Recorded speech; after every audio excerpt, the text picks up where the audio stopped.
বড় মাসি বাড়ি। দুই ক্ষেতের মাঝে এক ছোট্ট রাস্তা দিয়ে যেতে হয় বড় মাসি বাড়ি। বড় মাসি বাড়ি আমাদের সবুজে ঘেরা, শুধু দেখা যাবে তোমার নানা রকমের সবুজ।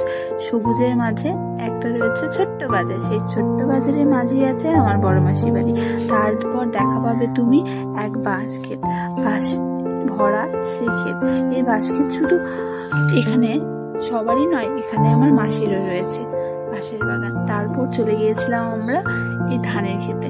ধানের সবুজের ভরা, প্রাণটা যেন জুড়িয়ে আসছিল। এক আবদ্ধ জীবন থেকে যদি শান্তি কামনা করতে হয়, তাহলে এই ধানে ঘুরে এসো, দেখবে যে এক অদ্ভুত শান্তি লাগে। এই পুকুর পরে আমি অনেকক্ষণ বসেছিলাম, কেন জানি বাড়ি যেতে মনেই হচ্ছিল না। সত্যি এই সবুজের প্রাণ থাকলে চোখেও যেমন এক অদ্ভুত শান্তি, মনেও যেন অদ্ভুত শান্তি।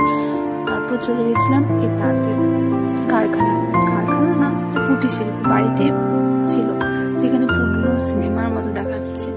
সত্যি আমার মনে হয়েছিল যে না, পুরনো সিনেমার যেখানে চলে এসেছি আমি। সত্যি টাটা।